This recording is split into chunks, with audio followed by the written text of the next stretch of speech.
And we're on time. How's everybody doing? My name is Stuart Davis. I'm a flawed man of God. I'm a deacon at a small church just outside of Richmond, Virginia.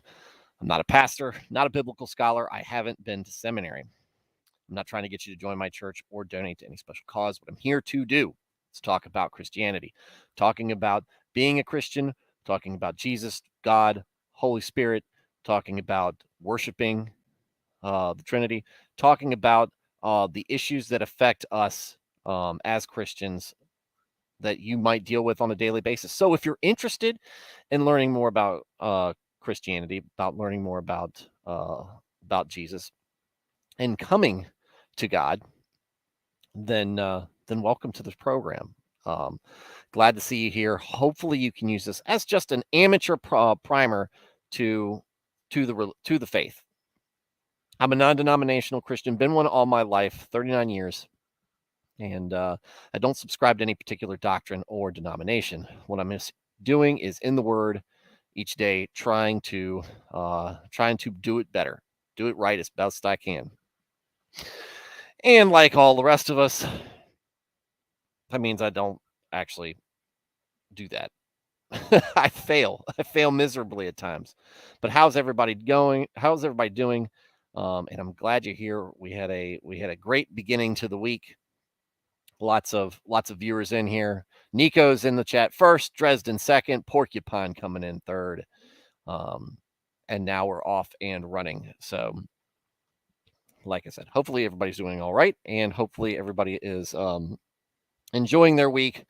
Tuesday can be just as much of a grind. Wild Weeb is here. Oh, two Weebs show up. We got Wild Weeb, and then we have a Blaine Weeb here. So, Blaine, I don't catch your stream as much as I'd like, but I do enjoy the content I see on Twitter. The things your commentary on Twitter when it pops up on my feed. Glad to have you here, Wild Weeb. Haven't seen you in a while. Hopefully everything's going well. Hopefully things have been going great for you, and always glad to have you. Glad to have you in the chat. I'm trying to remember when the last time we talked was. Can't think of it. All right, so tonight, and I'm going to say this. I'm going to start saying this as a joke. Tonight might be a short stream. Every time I've said that, it's been pretty much an hour. So, no, not your waifu posting, Blaine. But your commentary when you're commenting on something, it's pretty good. Pretty good. But this might be a shorter stream than normal. We'll see. But at least you're getting a stream. You get a stream here. Normally I listen to Ricada Law on YouTube during my work week, and I haven't been able to do so because it wasn't on last night.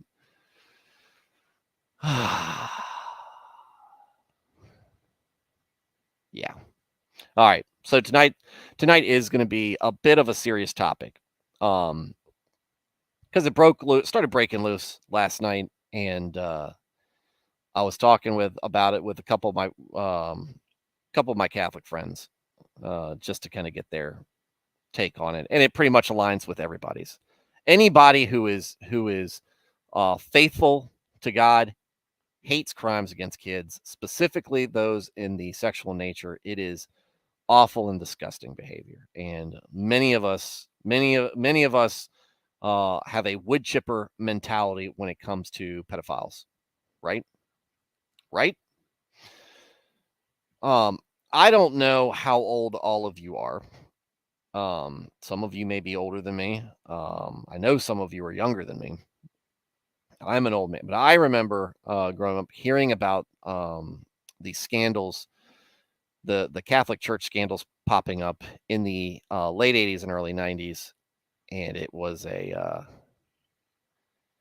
was not a good time for them. A lot of jokes because we didn't have memes back then, because the internet was just in its infancy. Al Gore was just inventing it, and you know the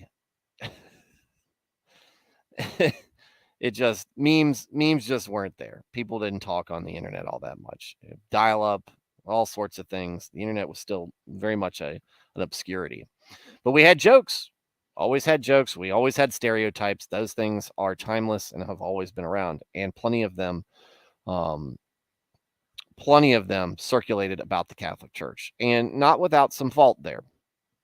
The Catholic Church, in a rush to protect the brand, protect the faith, not to cause a panic, and from what I understand, also some dismissal as this possibly being communist propaganda or atheist propaganda. They're the same thing. Aimed at weakening the church, right?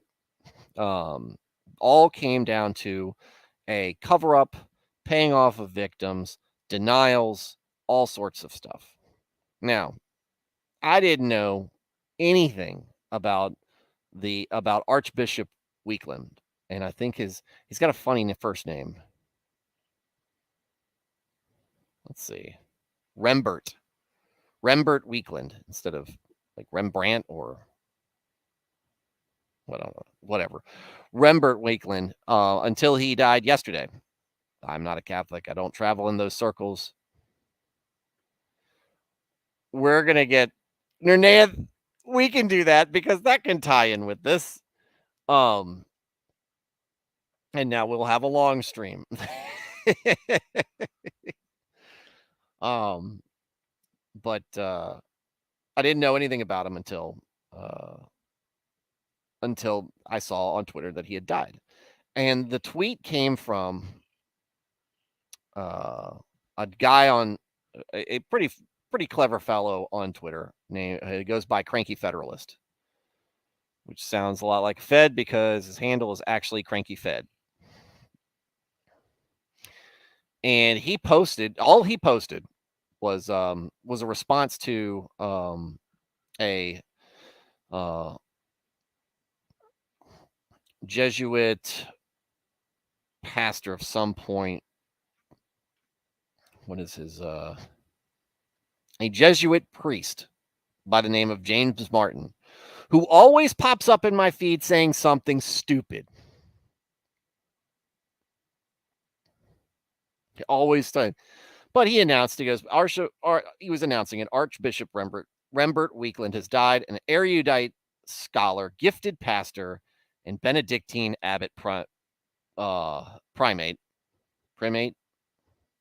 read it as primate. His legacy was marred by revelations that he paid money to a man with whom he had been in a relationship. I considered him a friend and mourn his loss. May he rest in peace. So he's like, okay, we have a man who is flawed and committed some sin. And his legacy was overshadowed by that, by the fact that he had done these things, right? Boop, boop, boop, boop, boop, boop, boop, boop. Cranky Federalist said, not so fast. There's more to this story than meets the eye. According to the Milwaukee Journal Sentinel, a deposition released in 2009 revealed that Weakland shredded reports about sexual abuse by priests. Weakland admitted to allowing priests guilty of child sex abuse to continue as priests without warning parishioners or alerting the police. Weakland stated in his autobiography that in the early years of the sexual abuse scandal, he did not understand that child sexual abuse was a crime. Archbishop of the Catholic Church, by their own claims, which may be true, the original Church of Christianity. It is definitely one of the oldest, if not the oldest, denomination in Christianity, in the faith, right? You didn't know that child sexual abuse was a crime. We can go beyond that and say, how do you don't know that it wasn't a crime in the Bible? Much less that it's a crime in literally every civilized nation on the planet.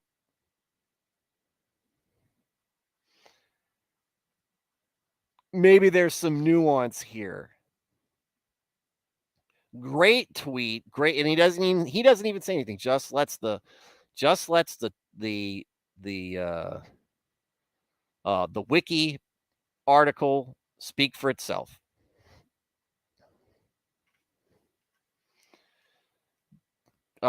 Priest James Martin's response was, "Have your friends ever done anything sinful?" And he gets absolutely toasted on this. Look at this ratio. 717 quote tweets, 145 likes. You'll notice mine isn't my heart isn't lit up on that. Let's see if I can my friends don't diddle kids. Yeah, this is the here was his response. This was so beautiful.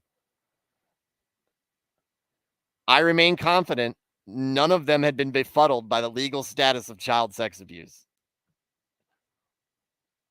32 retweets, one quote tweet, 1,900 likes as of this video. What a beautiful, beautiful ratioing of Mr. James Martin, or Priest James Martin, who is a Jesuit, and therefore some my friends don't deserve to. All right, yeah, Power Keg Greg. My friends don't diddle kids, and then their follow. My friends don't deserve a feet first trip through the wood chipper. This is an awful, awful look, right? Who is friends? Who is friends with them? Ugh. I'm gonna pull it back a bit because another priest had a good one. A Catholic priest had a good response. Here we go. Franciscan Matthew P. Schneider. If my friend kept abusive priests in parishes and shredded documents to hide the evidence while having a relationship contrary to chastity, he would be my ex-friend. I don't require every friend to be a saint, but there's a certain point I no longer consider someone a friend. Hoo-hoo. This was, look, it was just yesterday we were talking about arguments over baptism and in some idiot throwing Bibles into fires. Look how beautiful. Look how beautiful Christians come together. Look how beautiful Christians come together when kids are at stake. Real Christians. We all came together on this one. Yeah, that's what I want. So Wild Weeb, that right there, this dude defending him has probs done a bit of kid diddling himself. Yeah, I didn't respond because I'm trying to be better about my responses. My response was more along the lines of going to be, don't leave your kids alone with this guy either. We talk about modernists in the church and how it's detrimental. Very very detrimental. And this is a great example of that. This is a great example of it. The guy, the man in question, James Martin, did try to walk back his comments, but just to throw a little bit more flame or fuel onto the fire, I got to find this quote from him, from the deceased Archbishop Weakland. I'm pulling it up here because I don't have it on Twitter. Hang on.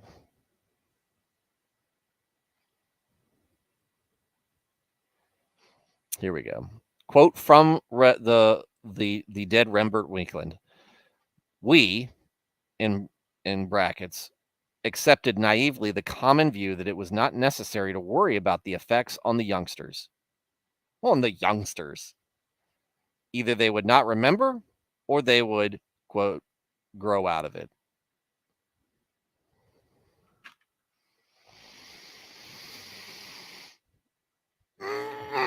This is what we worry about.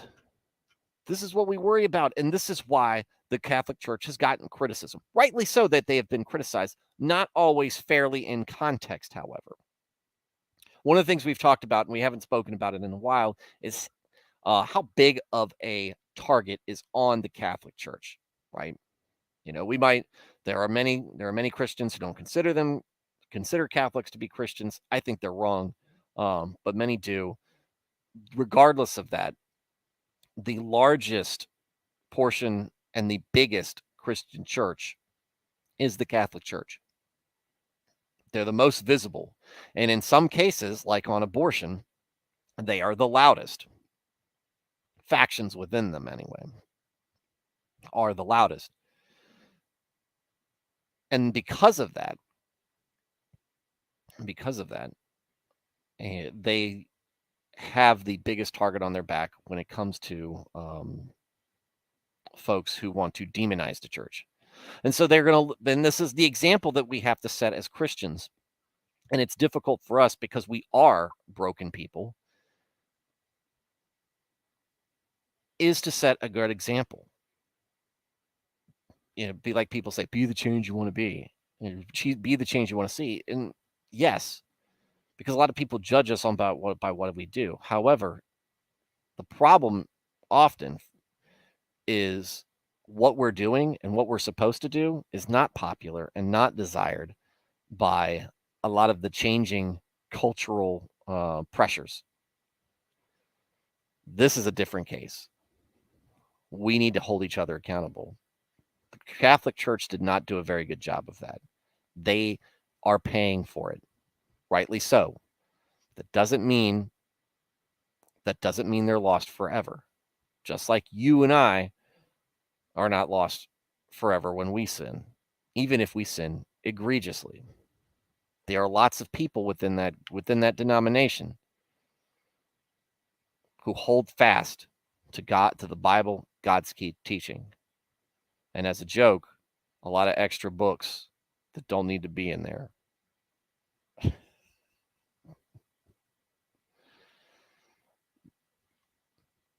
But this is not a problem that is limited to the Catholic Church. This is a problem, as the Southern Baptists found out.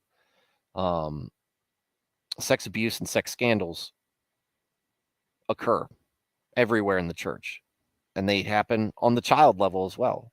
Now, the Southern Baptist one was mostly geared towards, I think, adults, non-consensual adult actions or whatever. Yeah, interactions, non-consensual adult interactions of a sexual nature. But they happen everywhere. And one of the things I love about Tom Clancy when I read him is how well he breaks things down. A person can't betray you if you don't trust them, right? And people who are predators for whatever, to whatever their target is, will be deceitful, manipulative, and act in whatever way will get them to what they want. It's like a drug, right? People will work incredibly hard and do what they have to get whatever that addiction is.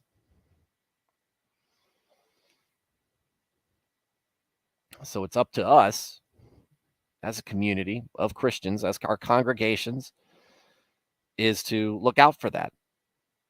And when we fail, and when those around us fail, to see it in time, support them.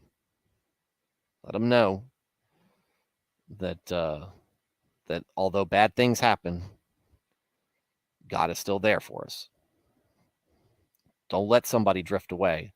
If your buddy's a Catholic, if your buddy's Orthodox, or your buddy's a Lutheran or whatever, and you're not, and you don't really like that, they don't really like their doctrines, don't let them slip into atheism or agnosticism over something. Build them back. Focus on the things you both believe in, right? Maybe they go back to Catholicism or whatever. It does. You're doing the right thing. We should support each other. That's one of the pillars of what I want this show to be, is a place where we support each other, even though we might disagree on doctrine or whatever. That we support each other, and in obedience with God's law, not in changing God's law or twisting around or try to find loopholes to get around things. Well, maybe he didn't really mean this. No. The best example for that is what we're going through in Judges.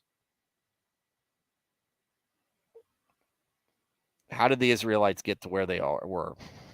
Did Gideon just die like that? And all of a sudden, everybody's like, all right, it's time to go do the most egregious things possible. Or as that generation died out, did it start with bargaining? Start with loopholes, splitting hairs, and see where you are.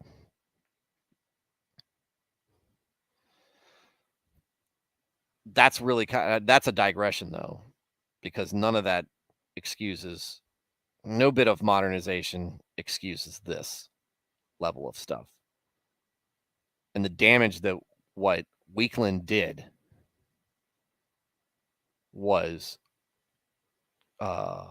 huge to Catholicism. Talking to my Catholic friends, Pope John Paul did not do a very good job handling it. He was the man at the helm. He was the man at the helm, and a lot of stuff was allowed to happen that shouldn't happen to the most vulnerable people of us. Children being raised inside the church, not necessarily being raised by the church, but church where the parents had given the child to the church to work, learn, and grow. And the church smashes it.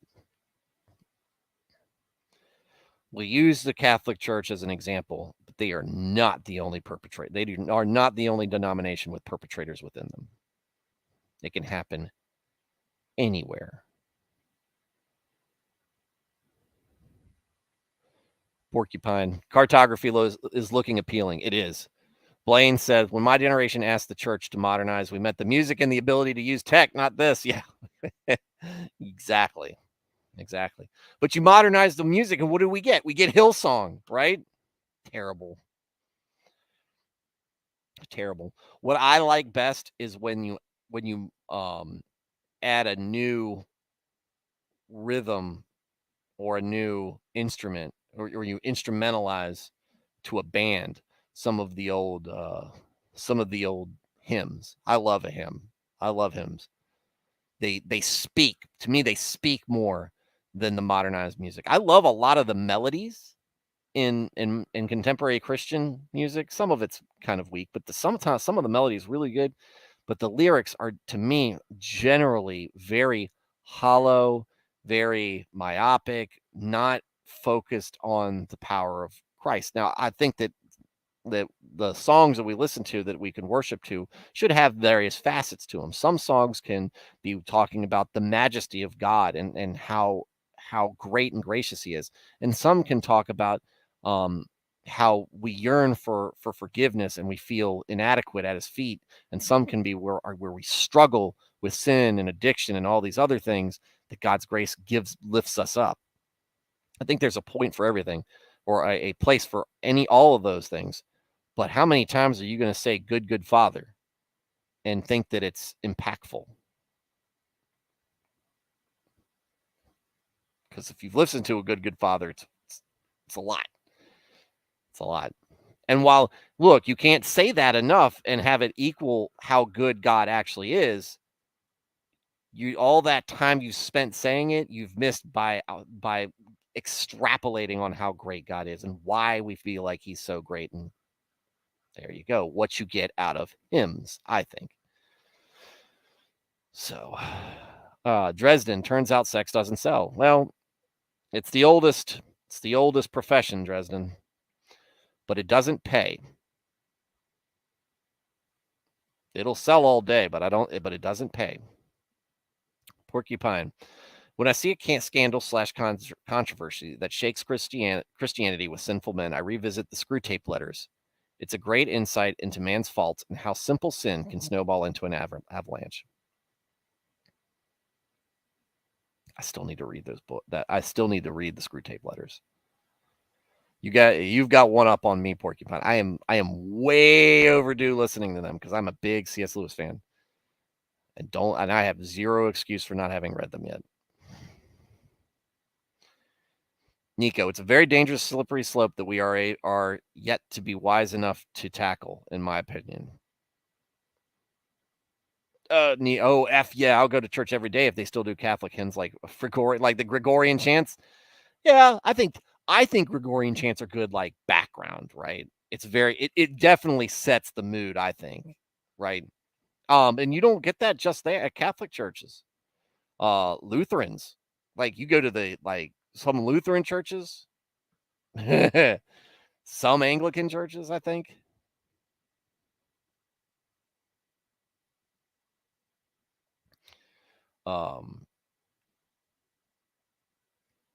Blaine says, I heard from a Bible teacher once that we have more heavenology in hymns than in the Bible.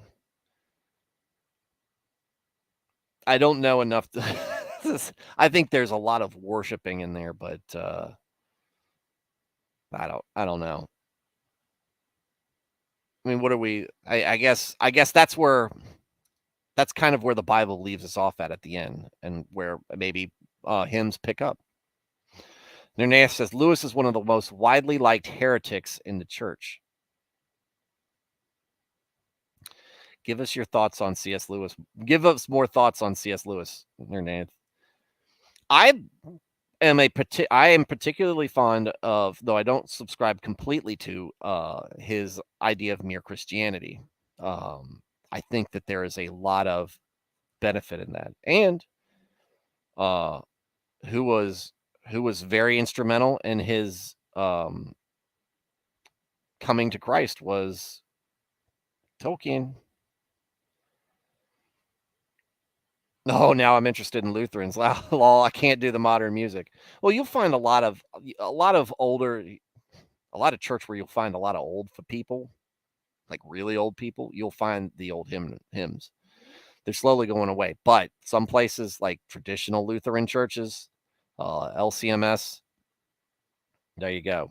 Like I said, check out Lutheran Answers channel, Nico, when you've got some time, and or maybe check out a live stream if there's a Lutheran church that does that. See if there is LCMS church, Lutheran church. Do not go to an ELCA, Evangelical Lutheran Church of America. Stay away. Stay away. Nathan, he wrote that we do not know what God has in store for those who reject him. This played out at the end of the last battle, where the opponents to Aslan simply sat in darkness and no punishment. This is one of his gross errors. I do not promote his works at all. Well, I think we all have errors at some point in our theology and what we do, because we presume in our head, and this is one of the reasons why I kind of, even though I kind of do it, because I talk about what I believe that the Bible says. I'm trying to interpret specifically what the Bible is saying, and I'm trying to stay as close to what I'm reading as possible, and not talk about where I theorize, because when we're theorizing is kind of where we're at when we're trying to figure out what's going on in Judges 11. We see something we're not exactly sure about exactly what's taking place, or why it's taking place, or what the end result is, but we're all trying to figure out what happens. It's interesting to do that in a place where you're talking about something that happened versus your ideas of what goes on where. I'll read. This is what I'll do. When I read them, I read the Screw Tape Letters, and I read more of Lewis. I'll give my thoughts on what I've read, but I think that I've read and a lot of articles and whatnot by people who I think are godly people, and I read some takes that I think are problematic in my own interpretation of things. And Lewis's, from what I understand, Lewis's views on Christianity really, I mean, they were all over the place, because he went from being an atheist to being, creating one of the greatest allegorical stories of biblical, or allegorical.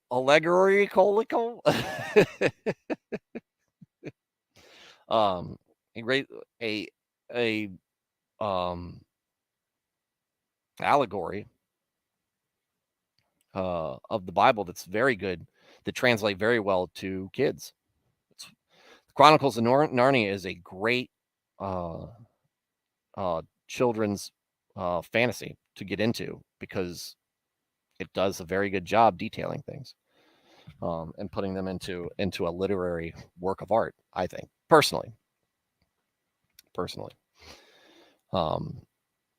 And we've gone way off topic, but that's what we do. We talk about garbage, and then we come back to what's good. And so that's what happened. And that's where we said when we really want to hit out at the when you're hitting at Catholics, and you're arguing with them, that's not it's not fair, because a lot of times the people that you're talking to, if they're people you're friends with, they probably had nothing to do with any of the things that are going on, and don't agree with it either. And it hurts them probably more, because that's their denomination. But also it's a risky one to take, because not only does the denomination you belong to, it's gone on somewhere in there prolifically, probably, but also it might be happening in the church that you're at, and it's something we all need to be mindful of, right? It's difficult. We trust our kids in youth programs and youth groups with youth ministers, and we hope that things are going on that are on the up and up. It's even harder for folks when they're put into a structure like that, to have the faith to put your kid in the structure of the church and let them raise them up, only to find out that grooming was going on, rape was going on, all sorts of perversion to kids. The wood chipper for them all, and the wall for the rest. Wall for whoever makes it out. Or would the wall for them all, and then the survivors go in the wood chipper. And the ones who don't survive go in the wood chipper too. Why not? Why not be consistent? So, Nernaeth, you brought up furries. And what do we know about furries in general?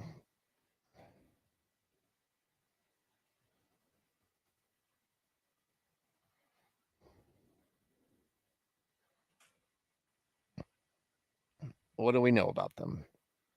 They are the most degenerate, because all degeneracy It's made worse when you add furry to it.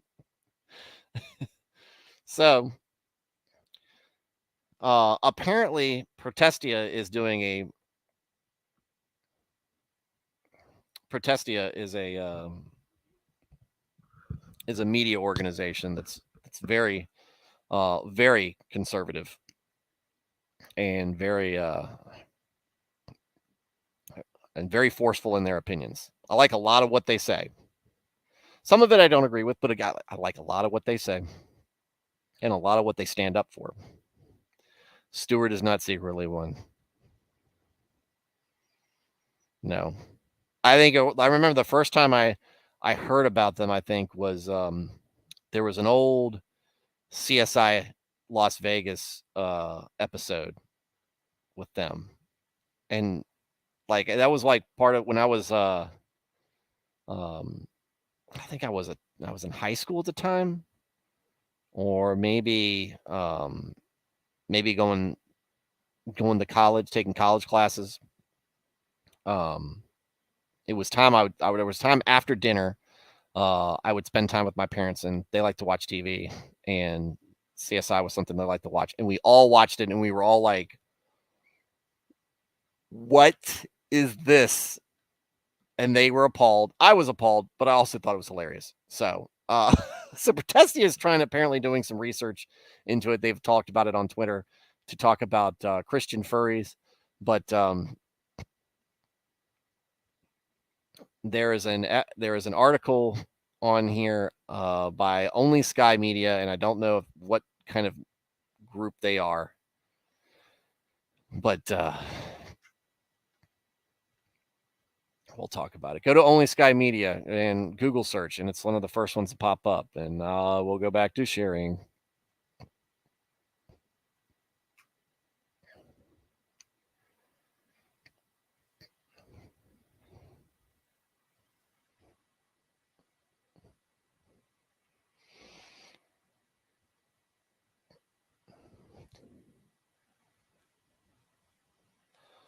Nico, 10 commandments. One of them is, thou shalt not bear false witness against thy neighbor. What are you doing in there in the comments? I see you. I see you lying. Blaine says, Nernaeth, where do you see that quote? Most of what I know see is Lewis saying he wishes that hell didn't exist, but everything in the Bible points to it. Dresden furries up against the wall. Blaine said, Nernaeth said, Blaine, you have to read his letters. Nernaeth said, but I wouldn't put the question. It's in the form of, do I believe in an actual hell? One's own mind is actual enough if it doesn't seem fully actual now to Arthur Greaves. Hell is and this is where I try to show grace in this.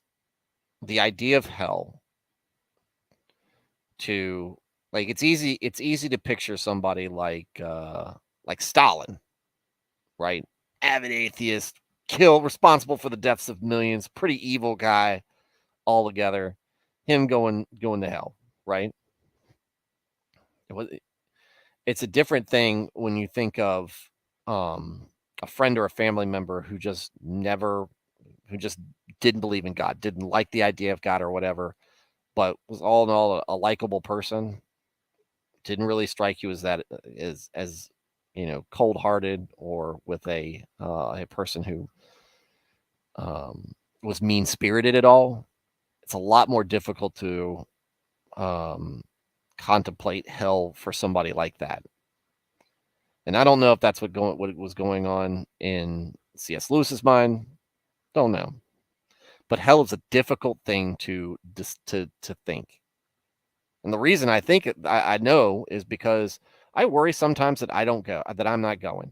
Like my attitude, I'm just not. I feel like I'm not good enough. I'm not a good enough Christian. I'm just not there. I still sin. I still do stupid stuff. I still run my mouth too much. All this other stuff. And I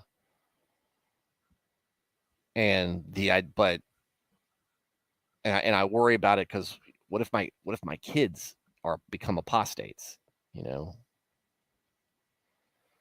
It's scary. The idea of hell is scary. Nernaeth quoting more, whether hell means being left to a purely mental existence, left with nothing at all but one's own, or whether there is something you call a world or a reality, I never pretend to know.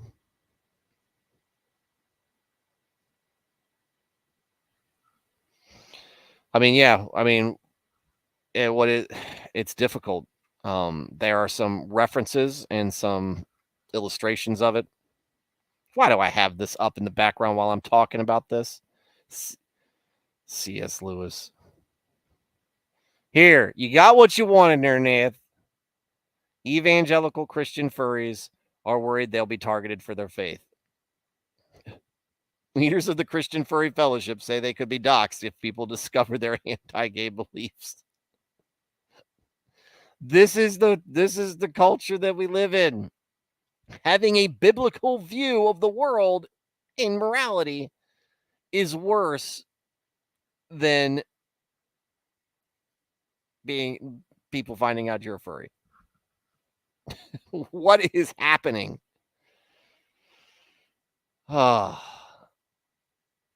I don't want to read this article. It's probably incredibly left of center and probably full of all sorts of weird stuff. Have I gone as far as I need to go, Nernath? Do I need to read any of this crap?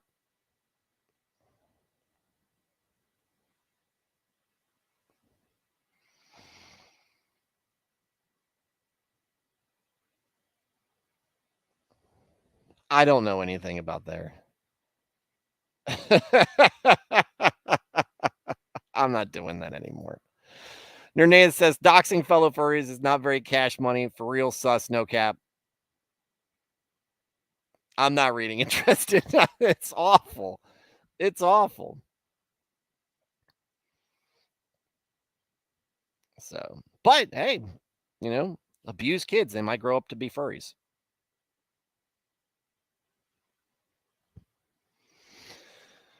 And this is what here we can go back to this, because if you Google search, I use DuckDuckGo. If you search for Archbishop Weakland, what is he widely regarded as?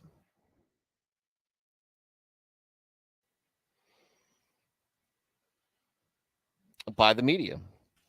Social justice champion.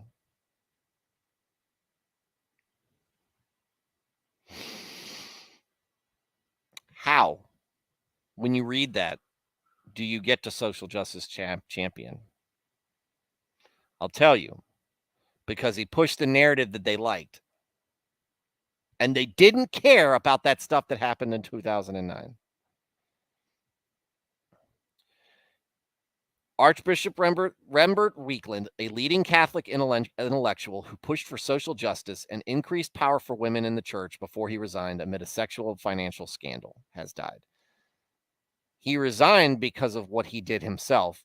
He didn't have what didn't resign over is the things that he covered up for other people's scandals. So it's an whole new crime. But he's never called it into accountability at all in this article. If you read a lot of these articles post-mortem, they won't talk about any of that stuff. That's very, very damning. That's very damning of Weakland. And as a result, that's very damning of the media covering him. Those are his own words.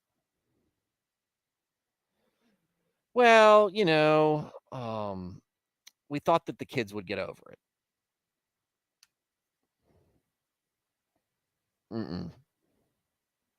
Nope. No, all they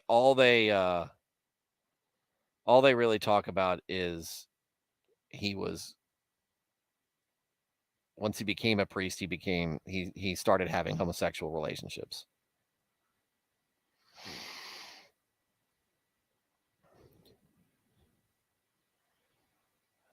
Yeah.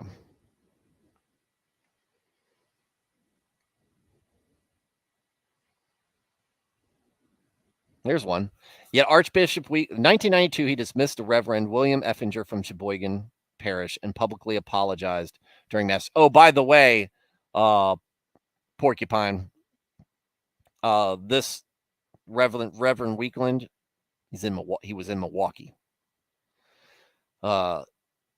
He dismissed the Reverend William Effinger from a Sheboygan parish and publicly apologized during a mass for assigning him there following abuse allegations in 1979. Effinger died in prison after being convicted of child abuse.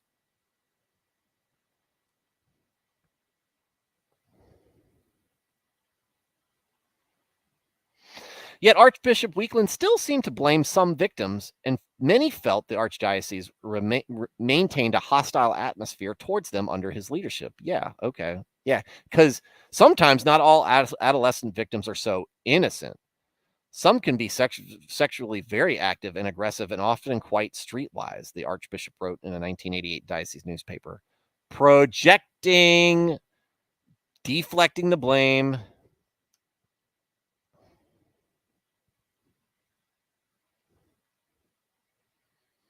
No, he dismissed him to Sheboygan. He was in a Sheboygan parish near Nath.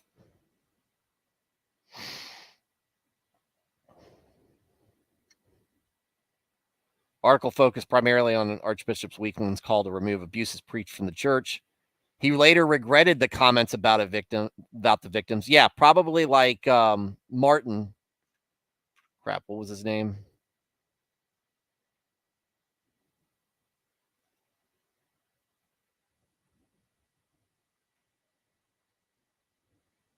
Yeah, James Martin. How James Martin had to walk back his comments. By the way, James Martin did walk back his comments to say, but it became more off more of a, well, if you were a real Christian like me, you would understand that we need to give grace to people.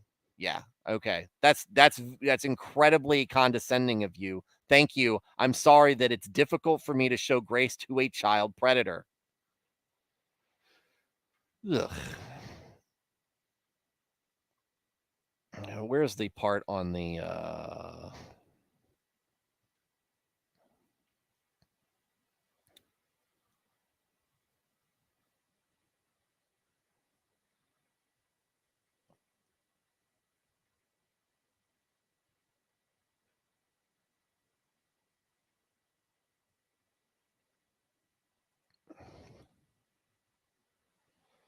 Weakland was seen by many as brilliant. He spoke more than a half dozen languages, probably to relate more to the kids he was trying to diddle.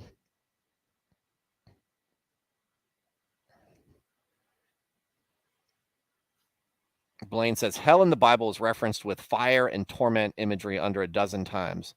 It doesn't surprise me for someone in a letter to question things and wonder as the physical reality of hell.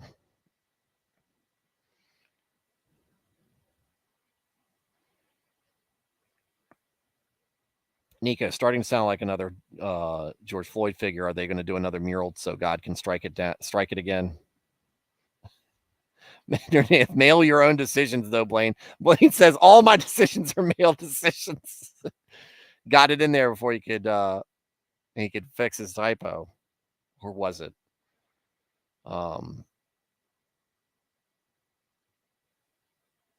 Where is the part that I wanted to talk about?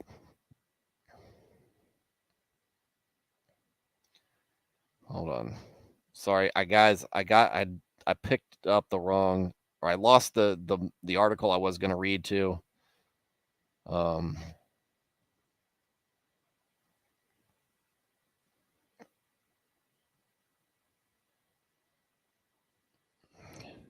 In Milwaukee, Weakland became known for building bridges with other religions and reaching out to Catholics who felt disconnected from their church.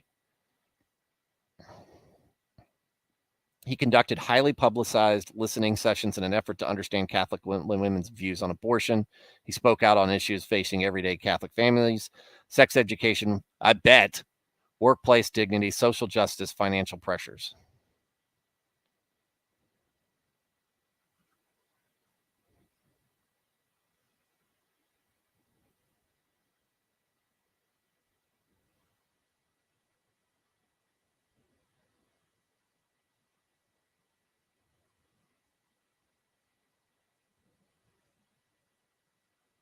Heck on it.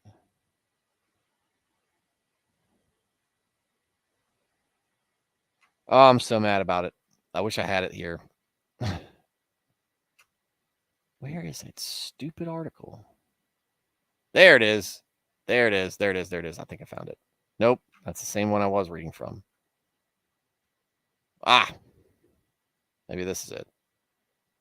Oh, by the way, y'all want to see Father Martin?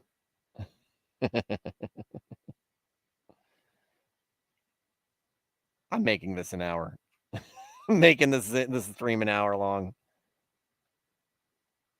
Oh, by the way, have y'all seen any noticed any lagging recently?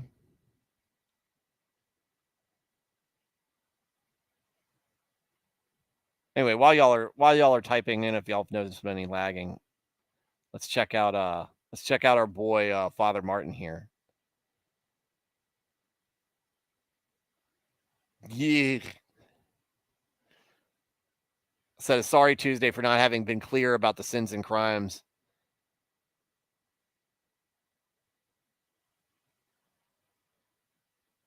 There we go. This is what I was like. All right.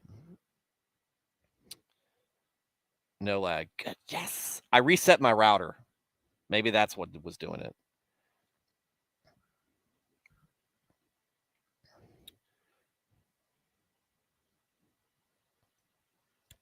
Weakland said he began having homosexual relationships after his Episcopal consecration. He dissented from the church teaching on the immorality of sodomy and the impossibility of the priestly ordination of women. This is where the glossing over of his corruption begins. This is why, right there. That's there. A lot of things he said and a lot of things he argued for are sullied. But what do we know? What is something that we all see and we all observe? Something that Nick Recato does a really good job of illustrating. The guy, or actually, it's more Drexel, but both of them really. Drexel does this too when he's on the show. The men who are in there championing all these women are just the same as men are oftentimes sex pests of their own. Of course, in this case, we all know Weakland wasn't trying to get into the pants of any women because he was too busy getting into the pants of little kids. Yeah.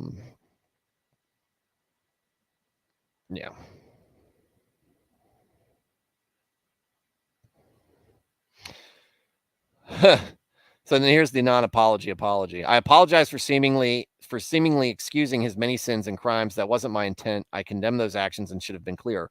But I also ask if people. But I also shut up. That means everything you just said was baloney. But I also ask if people would have sat beside Jesus if he ate with sinners and tax collectors, as he often did in Galilee and Judea. That is a good question to ask any other time when people are being overly judgmental and whatnot, because it does put people in a difficult spot. Anybody who's honest, maybe not, right? Peter is a great example. Peter was put under pressure and denied God, denied Christ. I don't know.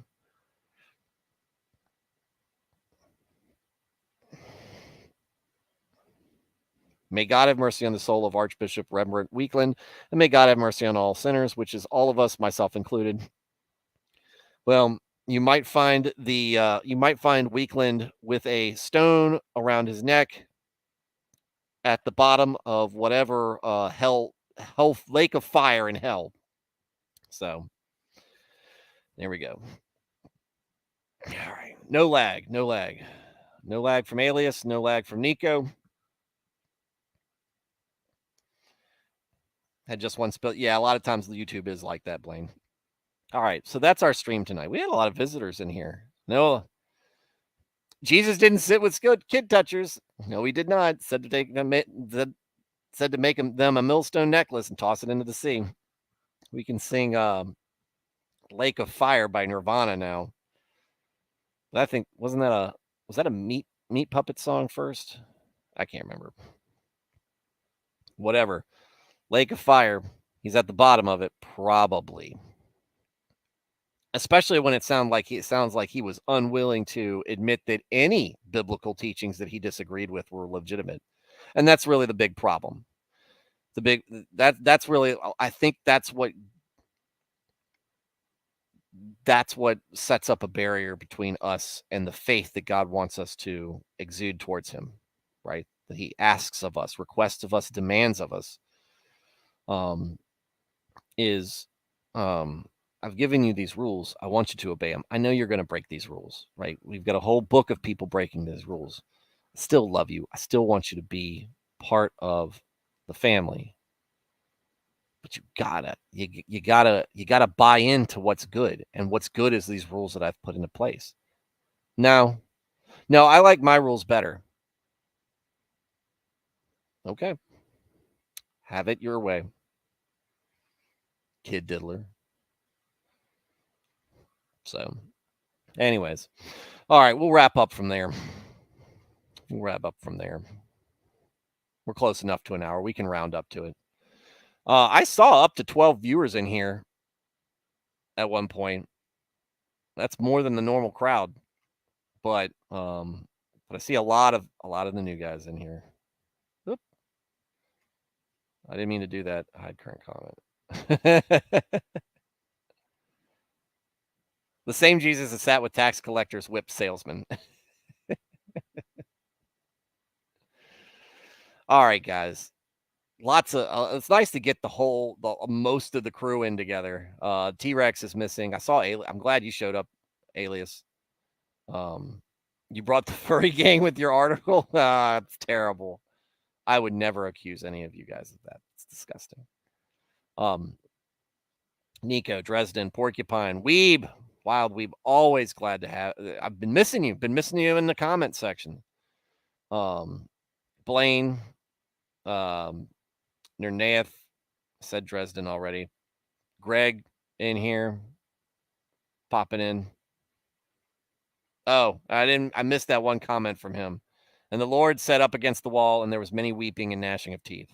I'm gonna start clicking these so y'all know what I'm responding to as well, or at least y'all get to show up in the stream. I don't think that's fair that I don't do that. Look at Nernath. Look at him slandering you all. Anyway, all right, guys. Great stream tonight. Terrible topic. Unfortunately, we have to talk about it. But again, this is not something that's limited to Catholicism. And this is not something that wherever goodness exists, you will find Satan working in many different ways to try to corrupt it. So be mindful of that. And it might not come in something as egregious as this, but this is where it can lead, what it can lead to. And you know, what's worse? What's worse than that to exist in a church other than child sacrifice, maybe? It's disgusting, right? But always be on the lookout. Always be mindful. Gatekeep the faith. Gatekeep the faith. So, and don't because it doesn't just happen to them. It can happen to us. Any of us. So, all right, guys. Y'all have a great evening.